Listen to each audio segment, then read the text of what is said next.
Good afternoon, everybody. I'd like to welcome you to the first hearing of the Committee on Agriculture for the State Assembly. We do not have a quorum yet. We're still waiting on one more for the quorum. However, we can start as a subcommittee. So what I'd like to do is ask our first author, Mr. Wood, to please come on up and begin with his first bill. We have AB 707, which is file item number 6, and Mr. Dodd, when the next committee member who rolls in, I'm going to ask you to stop so we can establish our quorum and get going. Thank you. So, please, floor is yours. Great. Thank you, Mr. Chair and members. Much appreciated. This is Assembly Bill 707. Under the Williamson Act, the state provided subvention payments from the general fund to counties for the loss of county resources related to lands under William Act contracts. Due to the elimination of subvention payments, some local jurisdictions passed ordinances that impose an additional cancellation penalty fee. Humboldt County is one of those counties. If a property owner wanted to cancel a contract with the Williamson Act before the 10-year period, the landowner must petition the local jurisdiction to terminate a contract. If a cancellation is granted, the landowner is required to pay a cancellation fee to the state and the locality if they have an additional local fee. Unfortunately, existing law allows a landowner and the Department of Conservation to negotiate a cancellation penalty fee that leaves the county out of the discussion. This happened in Humboldt County in 2011 when the Riverside Ranch requested to cancel their contract. AB 707 removes the ability for a landowner and the Department of Conservation to negotiate a cancellation penalty fee that leaves out the county when the cancellation occurs within a county that has this additional cancellation assessment. So I have with me here Paul for representing Humboldt County, and I'll let him go ahead. Great. First witness. All right. Thank you, Mr. Chairman, other members. Paul Yoder on behalf of the Humboldt County Board of Supervisors. I'm not going to add very much to what the Assemblyman said, except to say that it did happen in Humboldt County. The Board of Supervisors doesn't want it to ever happen again. They want to be part of this discussion, not excluded from this discussion. I just would respectfully ask your aye vote today. Great. Thank you very much. Are there any other witnesses in support of this measure? Any in opposition? Seeing none, any questions of the committee? I'll move the item. Well, we can't move it yet. We don't have a quorum. We do have a recommendation of do pass. So when we get a quorum, that would be the appropriate time to make a motion. But any questions or comments, members? I'll just say I'm a great defender of local government and would very much want the counties to be involved. They take on a tremendous burden, and if something changes and you go from a farm to a very wealthy development, they've lost all that income all these years, it makes sense. They're going to have to put in a lot of infrastructure, et cetera, with a major development coming in, and so I'll be voting yes when we have a quorum. Thank you. Great, thank you. Any other comments? Very much. All right, seeing none, we'll move on to your next bill. I think the bill of the hour here. Quickly, Mr. Wood, before you begin, I just wanted to make a couple quick comments, just housekeeping comments to the public and to colleagues. Today's hearing is televised, so we will be on the California channel and internal. And I understand there's been a request from members of the audience to take pictures and even to take some video. That's okay. I will allow that as long as it's not disruptive. So if you can just be just aware of everybody that's surrounding you as you do that, I would appreciate that. So having said that, Mr. Wood, we are moving on to item number 1, AB 243, medical marijuana cultivation. Great. Thank you very much, Mr. Chair and members. We have a quorum. Let me hold you there. We do have a quorum. Madam Secretary, will you please call the roll? Perea? Here. Gallagher? Here. Cooper? Here. Dodd? Eggman? Grove? Irwin? Here. Dolly? Here. Quirk? Here. Salas? Have a quorum. All right. We have a quorum. Can I move 707? Before you do, can we get a motion to adopt the committee rules? Right now, yes. Great. We have a motion and a second. Please call the roll. On the adoption of the committee rules, Perea? Aye. Gallagher? Aye. Cooper? Aye. Dodd? Eggman? Grove? Irwin? Aye. Dally? Aye. Quirk? Aye. Salas. So adopted. Great, and we'll take a motion on. Actually, Cooper should make the motion. He made it the last. Cooper, would you like to make a first. motion on item number 6, AB 707? Absolutely, I'll move the item. And I'll second. Great. We have a motion and a second. Will you please call the roll, Madam Secretary? The motion is due pass to Local Government Committee. Perea? Aye. Perea, aye. Gallagher? Aye. Gallagher, aye. Cooper? Aye. Cooper, aye. Dodd? Eggman? Grove? Irwin? Irwin, aye. Dally? Aye. Dally, aye. Quirk? Aye. Quirk, aye. Salas. Bill is out. That bill is out. Thank you very much. And we do have one consent calendar item. Do we have a motion for the consent calendar? So moved. So moved. Do we have a second? Second, Mr. Dolly. Madam Clerk, please call the roll. On the consent calendar, AB 315. Perea? Aye. Perea, aye. Gallagher? Gallagher, aye. Cooper? Aye. Cooper, aye. Dodd? Eggman? Grove? Irwin? Irwin, aye. Dally? Aye. Dally, aye. Quirk? Aye. Quirk, aye. Salas. The bill is out. Bill is out. Great. All right. Now we're moving. And one last housekeeping item. We are limiting testimony for 3 and 3 on each side for this particular bill. So I would ask, I know a lot of people traveled a long way to express their opinion. I would ask that when the official testimony is over on each side and when we call for either support or opposition, if you could do your best. We have this mic set up here for folks to come and express their opinion. If you could do your best to limit to either support or opposition, that would be great. Just your name, your affiliation, and if you support or oppose the bill. If you feel compelled that you have to say more than that, I would just ask that you be mindful that we have a lot of people who are here today that want to be heard as well. So I would ask that you keep that in the back of your mind, and if someone goes a little too long, I may ask you to wrap it up. I'm not trying to rush you out, but we do have a lot of bills to hear today, and we do have a lot of people that are here for this bill in particular. So I would just make that comment and ask for your help and cooperation there. So, Mr. Wood, back to you. Thank you, Mr. Chair and members. Before you now is Assembly Bill 243. In 1996, voters approved Proposition 215, also known as the Compassionate Use Act. As such, a person can grow marijuana for medical use under a prescription, referred to as a 215 card. And over time, a system has evolved where patients can purchase medical marijuana at dispensaries.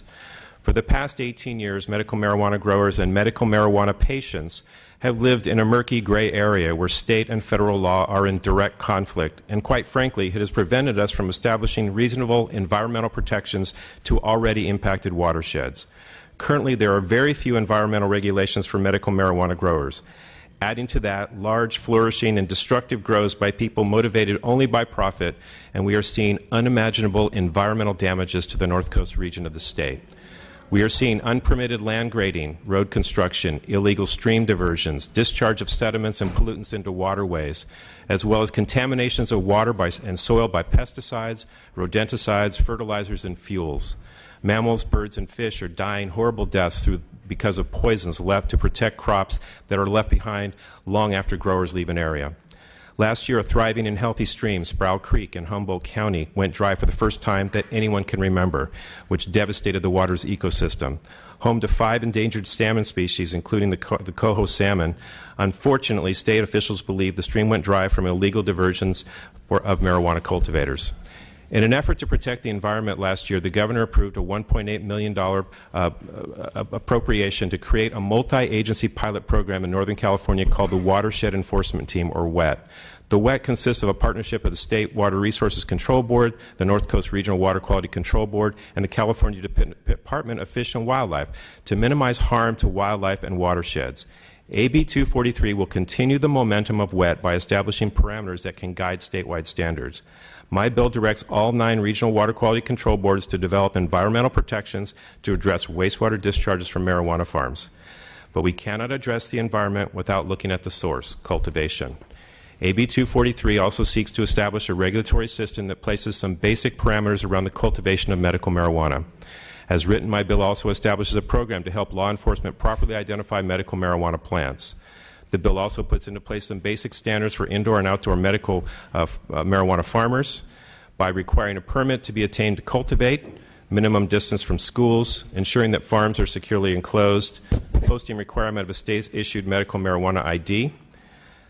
As written, the county would run this program, but can opt out of being the responsible entity, in which case a state aid agency would take responsibility for running the program. These recent amendments were my attempt to ensure local control and flexibility. Often at times I hear that one-size-fits-all approach rarely works for localities, especially for my rural communities. Amendments were an attempt to respond to that demand. I understand there are some concerns with my recent amendments, and I commit to working with stakeholders through their concerns. One was completely inadvertent. I meant to include cities as a regulatory agency. I did not mean for counties to be able to supersede municipal powers. So I am committed to make in the next series of amendments to add that cities can actually regulate medical marijuana cultivation in their cities without regard to the county. I also understand that there are a lot of stakeholders who have been working on marijuana issue for quite some time. But I feel that the environmental concerns have been left out of the conversation. My district is ground zero for marijuana activities, production, and environmental damages. My bill simply seeks to address the environmental issues affecting my district, where an estimated 65% of the marijuana consumed in the United States is grown. My recent amendments continue and expand my intent to create some environmental regulations around medical marijuana farms, and I believe that the cultivation oversight, potentially leading to control over a number of plants, is a way to protect water that is already in grossly over-affected watersheds. Here to speak in support, Reed Addis of Caltrat, Rico Mastrodonato from the Trust for Public Land, and Hezekiah Allen from the Emerald Growers Association. Thank you. Great, thank you. First witness. Thank you, Chair and members. Reed Addis on behalf of Caltrout. We're a state or nonprofit organization dedicated to the preservation and protection of native fish species here in California. We work in partnership with a lot of state programs to do conservation projects on the ground to improve the habitat of our waters, improve the flow of those waters, and in general try to improve the habitat in which the fish species thrive. We have increasingly, especially in the North Coast as we've done our work, have run into a problem, a twofold problem from our perspective. One is the diversion of water out of rivers and creeks for the use of marijuana on marijuana cultivators' land. And then on the flip side, the discharges of either soil and or chemicals from those operations back into the waters and creeks. As you can imagine, our frustration has been we work on with millions of dollars in some cases with the state on projects to restore that habitat, and then to find out a year or two later you come in and there's either no more water for the fish or the fish have been poisoned is really frustrating. I think what we have realized over a number of years is there are not all cultivators are the same. But we do believe a lot of these impacts really do tie back to this very special type of activity of marijuana cultivation. So we're here today in support of this measure because we think it goes a long way in creating a state policy around this issue. It focuses in on marijuana cultivators. It actually focuses in particular, and the reasons we like this, on the issues around discharge. We're also working with the author on maybe dealing with the issues of diversion. The photos we sent around here are just to give you a glimpse of what we're talking about. Not all of these operations are mom and pop shops. There's actually large-scale cultivation occurring, meaning there's a lot of water needed to be taken out of those rivers and creeks. You can also see we had one picture that shows really, if you will, a water with all kinds of chemicals left in it. That water both goes into the groundwater aquifers, but also leaks back into the creeks.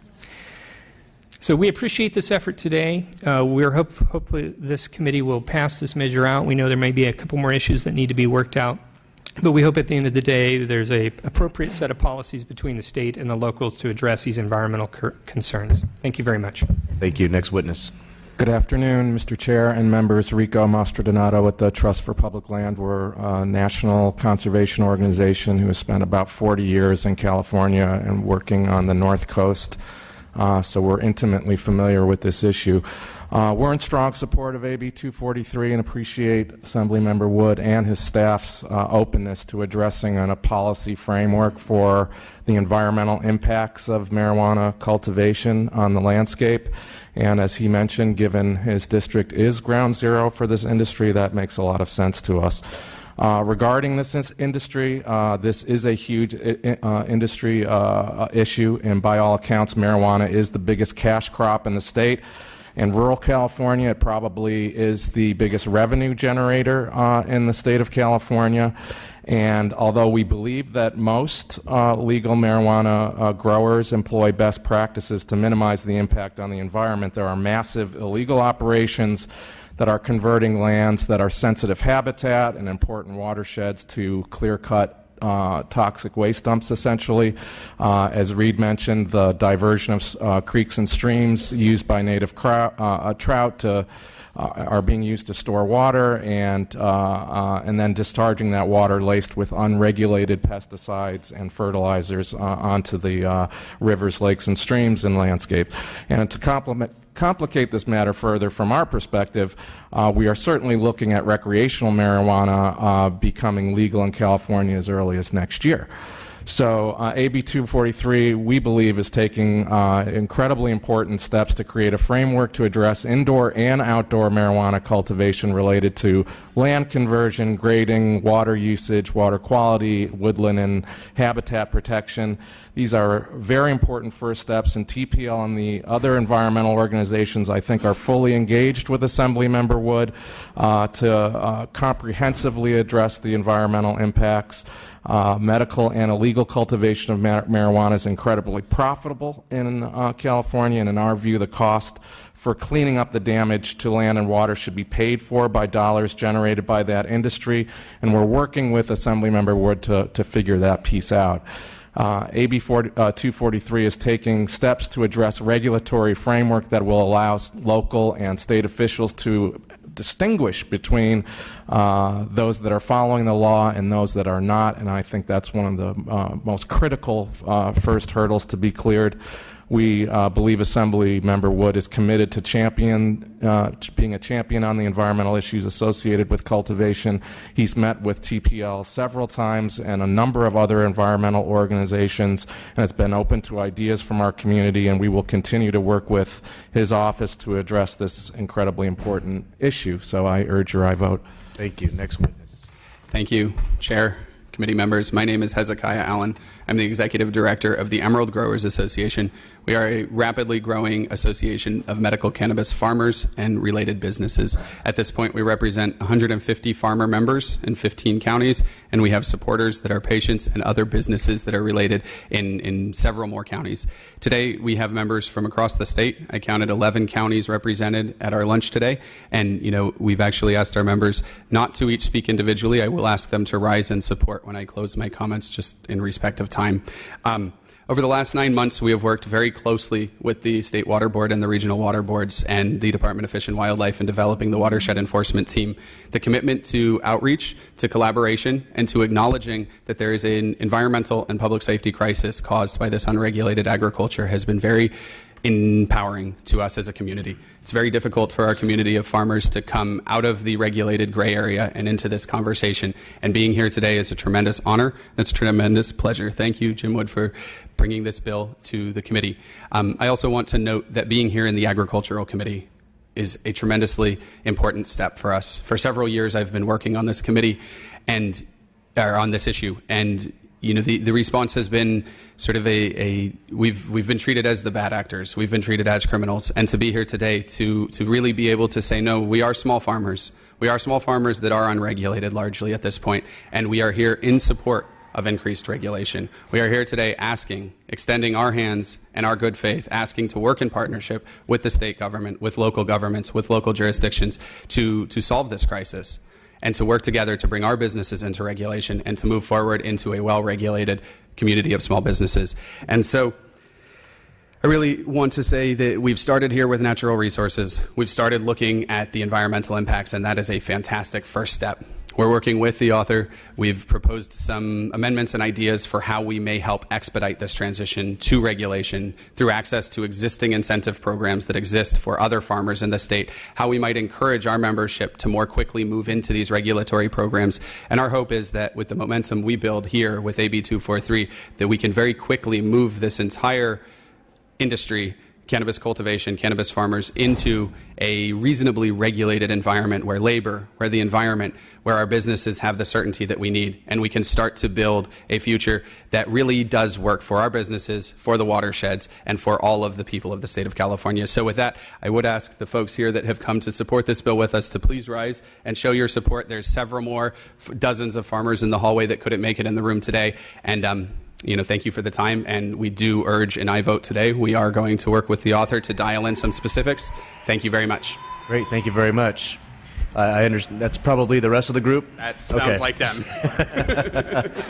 Other witnesses in support? I think you.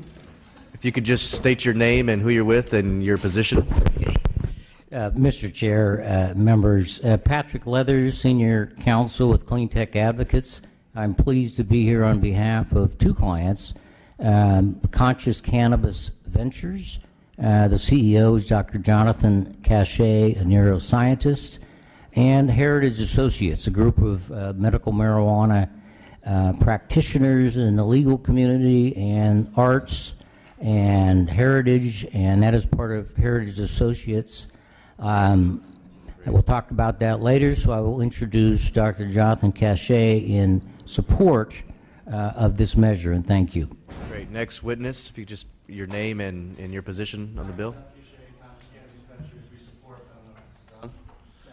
Support if amended. Great. Thank you.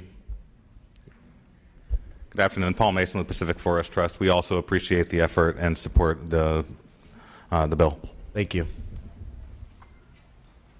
Charles Lee Boughton. I am supportive of a bill for farmers, but I have to stipulate that medical patients who such as are low-income kids should not have to be forced to pay permit fees and such like that, because it does not signify people who are doing it strictly for medicine rights and not to profit off of it. And I think you guys, by putting prices on it, you're making us have to be considered something that we're not into business aspects of it, just for the medical virtues of it for ourselves and not for farmers who want to profit.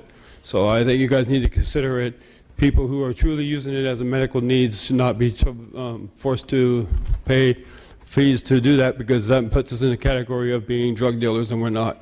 Thank you. Thank you. Mr. Chairman, Paul Smith with the Rural Counties Association. I want to start off by saying we are in support of the bill, particularly sections 1 and 3 of the bill. Those were the introduced versions. We've been in conversations with Mr. Wood for about a week about section 2. I will say that those amendments are problematic for counties. Nevertheless, we've committed to working with him to resolve those concerns. We hope to spend the next several days doing so, but we want to let the committee know that despite our support, there are some concerns with the provisions of the bill, and we appreciate the extension his office has given us to try to make a workable situation. I will just say our rural counties, where Mr. Wood alluded to, we are the hotbed of cultivation. We want a licensing structure. We want to make a system work, and we're committed to doing that. Thank you. Next witness, just name and position, please. Nate Bradley, from the California Cannabis Industry Association. We haven't had a chance to look over all the newest amendments yet. We support the bill in concept, and very thankful for the author for bringing this issue forward. Thank you. Next witness in support. Are there any more? Chair Committee, Julia Carrera, the Small Farmers Association. Nice to meet you, and nice to be here after 3 years working with the Agricultural Committee, and finally here we are, thanks to EGA to help us get in here. We are in support of our Assemblyman's bill. He is very knowledgeable of what's going on. He's going to be, hopefully, there will be an invitation to all of you in the committee as well as the Capitol to one of our farms this year like last year. We do have some simple concerns that we think we can work with Tony and Assemblyman with. And very quickly, Section 2 is our self-regulatory program. We are happy to see it in the bill. There are farmers. We have approximately almost 600 now throughout the state, mostly producer counties, from Santa Cruz north to the border, from the eastern Sierra foothills to the coast. And we are all operating under Section 2 quite happily, quite easily. It just is like changing a religion or something. You can do it. Our farmers are happy, and we're happy to be here. Please vote to support this bill. Thank you. Thank you. Any other witnesses in support? Mr. Chair and members, Tim Cromartie on behalf of the League of California Cities. We have no position on the bill at this time. We do, however, have significant concerns based on the impact that the language in Section 2 might have on municipal sovereignty. However, we are in dialogue with the author's office, and we're confident that we can reach an agreement. Thank you very much. Next witness in support. Hello, good afternoon. My name is Eric Salerno. I'm with the Yuba Patients Coalition. We're a political action committee. We have approximately 1,000 plus medical marijuana patients who do cultivate in our county. I am in support with amendments. I believe that the Water Resources Board sent a representative to our county to explain the program. We're in agreement with environmental impacts that are being associated with medical marijuana cultivation. Something does need to change, so I would ask you to support the bill moving forward. Thank you. Thank you. I would just ask, as you come up, please, just your name and your position on the bill. Carrie Becker, and I support the bill. Perfect. Thank you. Supervisor John Fenley, Trinity County, Southern Trinity, District 5. With amendment, I support this bill, specifically Section 2. Thank you. Thank you. Good morning, or good afternoon. Doug Teeter, Supervisor, Butte County. Again, just like Trinity, I support with amendment of Section 2. Thank you. Thank you. Good afternoon. Matt Clifford with Trout Unlimited, and we support the bill. Thank you. Thank you very much. Any other witnesses in support? Seeing none, we'll go to opposition. I'd like to call the opposition to come up, please. If we could make some room, please.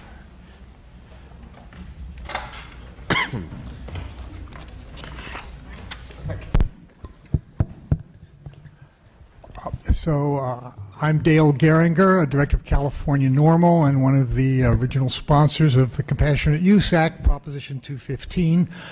We actually support the intent of this bill.